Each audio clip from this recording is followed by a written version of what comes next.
Good morning. Thanks everyone for being here. I couldn't be more excited than to welcome Anthony Albanese, our federal Labor leader, to the Port of Newcastle. We've had a stunning morning this morning, and I'm going to hand straight across to the CEO of the port, Craig Carmody, because we've got some important announcements to make for Port of Newcastle and the nation. Over to you, Craig. Thank you, Sharon. Good morning. Welcome, Anthony Albanese, Federal Leader of the Opposition and VIPs. We've had the opportunity this morning to show Anthony around the port, both by air and land, and the amazing opportunities that are presented at this port. Quite honestly, we welcome all attention that can be given to the Port of Newcastle because the region of the Hunter relies on it. The history is that when we do well, the region does well.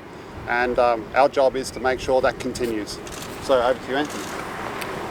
Well, thanks very much, Craig, and it's great to be here with yourself and the other executives from the Port of Newcastle, with some of the workers who do the hard yakka here, members of the MUA here at the port, but also with my parliamentary colleagues, Sharon Clayton and, of course, Catherine King, the Shadow Minister for Infrastructure and Transport. I'm spending 3 days in this region, and this is day 2. And this morning we've had the opportunity to get to see the port from the air in a chopper tour, looking at the opportunity which is here. This port helps to drive the economy not just of Newcastle and the Hunter, but indeed of the entire nation. And it has a capacity, of course, to grow and to be even more important into the future. And we've heard a solid briefing from the Port of Newcastle today about that. Today we have an important announcement as well about a strategic fleet for Australia.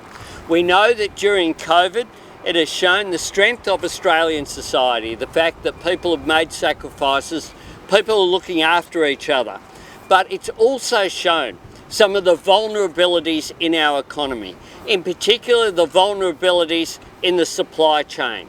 We know that COVID has meant that some of those international linkages have been broken, both in terms of trade, but also obviously in terms of movement of people. And we know that in the future we need to prepare Australia for a future made in Australia, so that we can stand on our own 2 feet, so that we're less vulnerable to shocks in global events. And we know that one of the ways that we can do that is by having the Australian flag on the back of Australian ships with Australian seafarers doing the work. It is a fact that countries such as the United States, in Europe, in Japan and other nations recognise the importance of having a domestic shipping industry, importance for the economy and jobs, but also important for national security reasons. We know that supply chains are vulnerable if we don't have our own capacity, our own economic sovereignty by having an Australian strategic fleet. And a Labor government that I lead will create just that. We'll establish a process with the shipping industry, with business, with unions, to make sure that Australia has a domestic shipping fleet engaged in areas like fuel security to make sure that we're not vulnerable to international shocks. This is good for the Australian economy, it's good for jobs, and it makes economic sense, as well as is a necessary component of a serious approach to national security. We're an island continent whereby 99% of our trade by value goes by ship. It is a fact, though, that in recent decades what we've seen is a decline in the Australian shipping industry, and that has been something that's been cheered on by the coalition, but it's something that is not in Australia's national interests. The announcement I make today will be important for ensuring our national security interests, our economic interests are looked after into the future. I look forward to having the opportunity to pursue this, and I know that many people in the coalition, including the National Party leader Barnaby Joyce, have spoken about the importance of having a domestic shipping industry here in Australia as well. So I'd be hopeful that it receives a positive response. This is the second major announcement I've made. We're only at January 3. Expect more and more policy announcements as we're in the fourth quarter leading up to the election in 2022. It's an example of the fact that we have an agenda to create a better future for Australia, a stronger Australia, an Australia in which we have a future made right here, in which our economy is stronger because we're self-reliant, in which we have faith in Australian workers and Australian business to advance our national interest. Thanks. Thanks, Anthony. I'm Catherine King, Shadow's infrastructure spokesperson, and I'm really pleased to be here with my colleagues Sharon Clayton at the Port of Newcastle, and thank Anthony for the announcement that we've made today. The strategic fleet makes sense here in Australia. We are a proud trading nation. The fact that we used to have a significant merchant navy that has been in demise for a long period of time, but under the Morrison government we now see less than 20 vessels that are Australian flagged or crewed by Australians. What we've seen in this country is 99% of our imports and exports are reliant on shipping, yet only 1% are actually carried on Australian flagged vessels and crewed by Australians. The strategic fleet is necessary. What COVID has taught us is that our supply chains are vulnerable. In the event of a crisis, they are vulnerable, and a strategic fleet makes sense, not just from our supply chains, but also from crucial fuel security. This is an idea that has been backed by business, it's been backed by former defence personnel, and it's certainly been backed by unions. We know this announcement will mean more jobs for Australian seafarers, more Australians trained in seafaring here in this country, and us keeping them here in this country rather than losing them to overseas. We have a proud history in maritime, and this strategic fleet is incredibly important to making sure we can secure our fuel supplies, but also secure a future made here in Australia. Thanks, Anthony. Thanks very much. Happy to take questions. With the special fleet, is that going to be based here in Newcastle or somewhere else? It'll be based right around our coast and hopefully trading internationally as well. But here as a great port, and the strategic port of Newcastle is of course so important. This would be one of the places that really benefits from this. But this is about our entire national interest.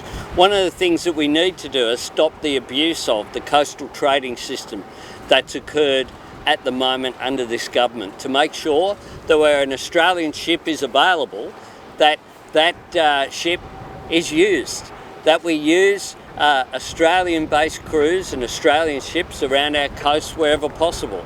Now, foreign ships will continue to play an important role, but the fact is, unless we address this now, we're reaching the point whereby we won't have such a thing as an Australian flag on the back of an Australian ship.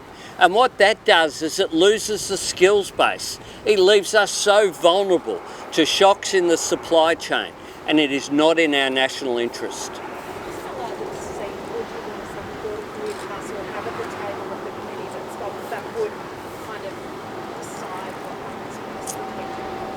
Well, we'll certainly have representations from ports, industry, and Newcastle Port is an important part of that. We'll have a workable committee, and which I'm sure that Ports Australia will participate in that process, and Newcastle Port, of course, will continue to have access as well to that process. We think that this is something that will receive the support of business, will receive the support of our ports, because they know that the vulnerability which is there is so obvious. We're an island continent. We depend upon ships to take our trade to and from Australia. And the idea that we would have no Australian industry, no Australian skills, is one that leaves us very vulnerable. One of the things about training in terms of the shipping industry as well is that those skills are transferable. One of the things that you find is that people who work on ships, there's a relationship between that, the people who run the ports, the people who run our export and import industries. And that's why it is so important that we have this strategic fleet. This is important. It's in Australia's national interest. It's something that should be a bipartisan commitment, but this government seemed to have sat back and watched while foreign crews have been marched onto ships as Australian workers have been sacked and the Australian flag has been replaced. There are other issues as well, of course. I make this point, that all of the incidents around Australia's coasts that have involved potentially environmental disasters, including on the reef, have all involved foreign flag ships.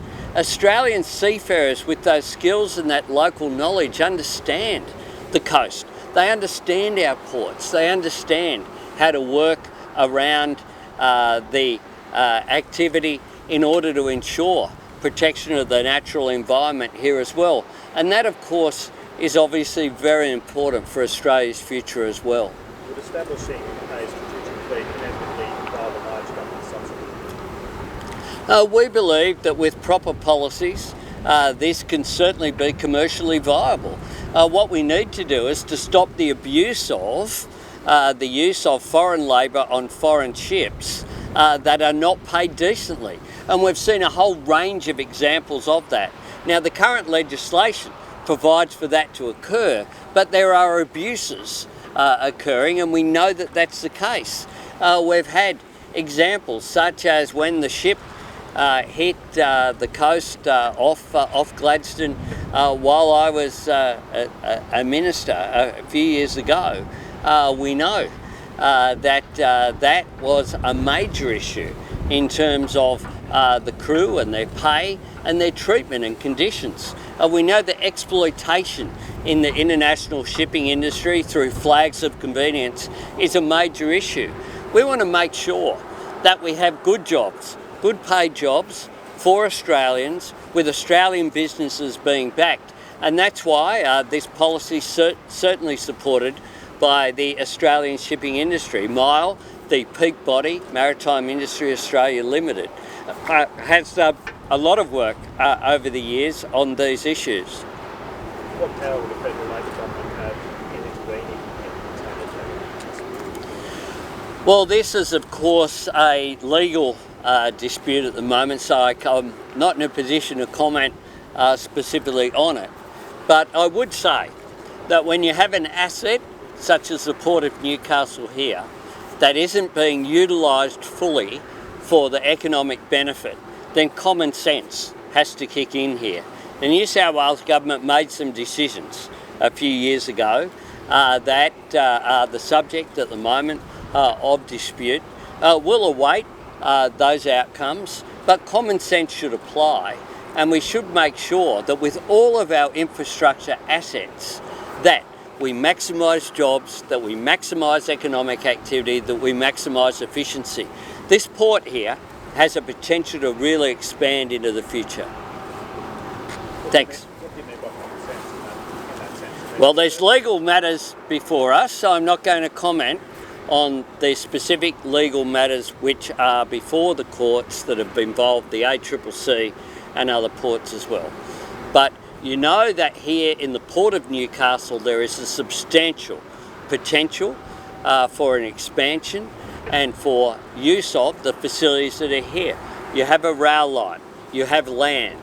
You could use, rather than the intermodals that have had to be built from some other ports, you could use the potential that's here because of the land, because of the rail infrastructure which is here, because of the port infrastructure which is here.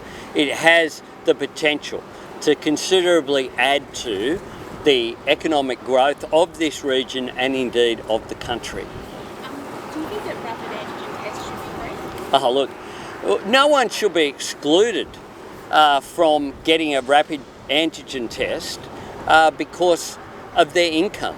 And the truth is that here in Australia, we have an important principle when it comes to health. It's one of the great divides in Australian politics. Labor believes in Medicare. Labor believes that when you need health care, you should receive it.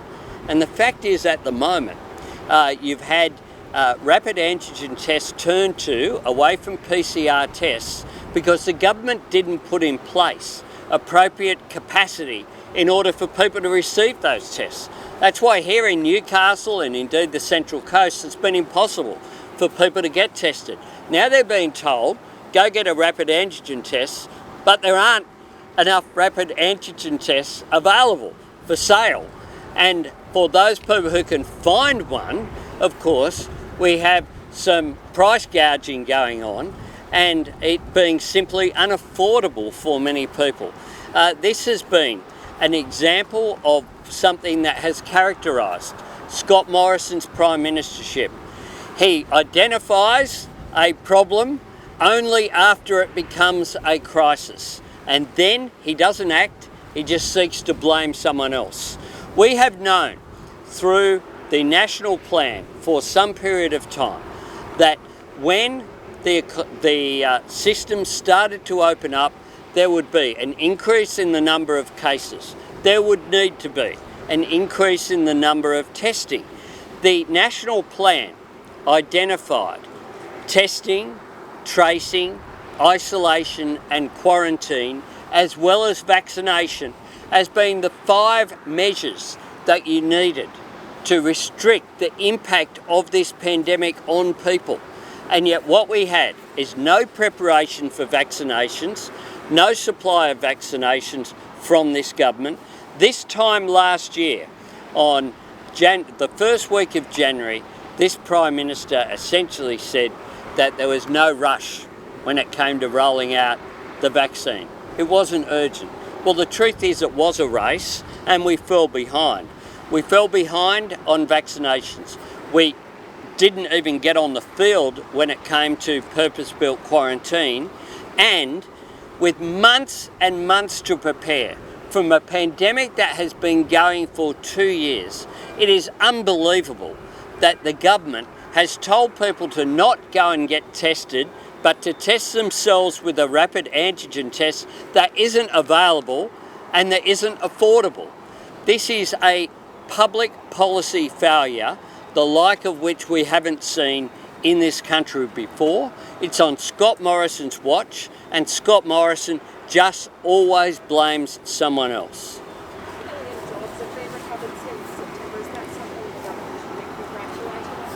Well, we had a wind down.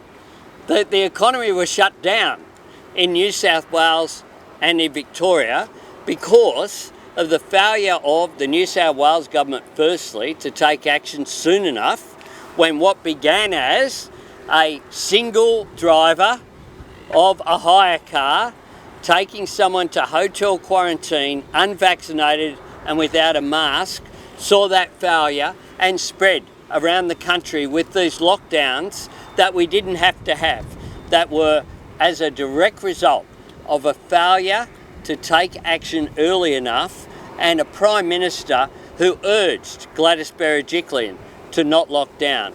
We then had vaccines taken away from this local community here in the Hunter and Central Coast, sent to Sydney, even though we had outbreaks here in the Hunter and the Central Coast. We then have rapid antigen tests that people in this region are finding difficulty getting, and we know that overwhelmingly as well. One of the things we see with the jobs figures is that it hides the fact that 2 million Australians are either unemployed or want more hours. They want a full-time permanent job, and one of the things we're seeing in Australia with insecure work is more casual jobs, less permanent jobs, and therefore less security for people. The referendum will be about a range of issues. They'll be about the failure of this government to secure Australia's future, their failure on rolling out the vaccine, their failure on purpose-built quarantine, their failure in terms of the vaccinations, including the booster shot failures that we see now. Why is it that the government says they want a 4-month gap at the moment in between your second shot and your booster, but that reduces to 3 months at the end of the month? The reason why they're doing that is because they don't have the capacity to move to 3 months right now. They haven't planned in terms of the supply of the booster shots. They haven't learnt the lessons from the failure of supply of vaccines that they should have learnt well before now. And it will be a referendum on that. It will also be about Australia's future, whether we have secure work, whether we have a future made in Australia through the sort of plans that I've announced today with the strategic fleet, or with rail manufacturing and with fast rail being progressed here to Newcastle and the Central Coast, which I announced yesterday. It will be about whether we improve living standards, whether we have cheaper childcare, whether we strengthen Medicare rather than undermine it. And it'll be about whether Australia gets a national anti-corruption commission, whether we end the rorts and the waste that defines this government. The fact is that this government have presided over a period whereby they're just treading water. There's no plan for the future. They're asking for a second decade in office when they don't have a plan for today, let alone a plan for tomorrow. Labor is putting forward a comprehensive suite of policies to lift living standards, to increase wages, to support permanent jobs, to make sure that we have a future made in Australia, to deal with the challenge of climate change, which ends the climate wars and creates over 600,000 jobs while reducing energy prices by $275 for the average household. Labor has a plan for the future, for a better future. This government act like an opposition in exile sitting on the government benches. We see that again from Josh Frydenberg today, not having anything to say about the future. I want a future for this young girl who's just here. I want a future so that she has a permanent job here in Australia, a permanent well-paid job here in Australia. I want to look after the workers behind me and the people of the Hunter Valley. You can only do that by having secure work, one that values the contribution, and one that has an economy that works for people, not the other way around.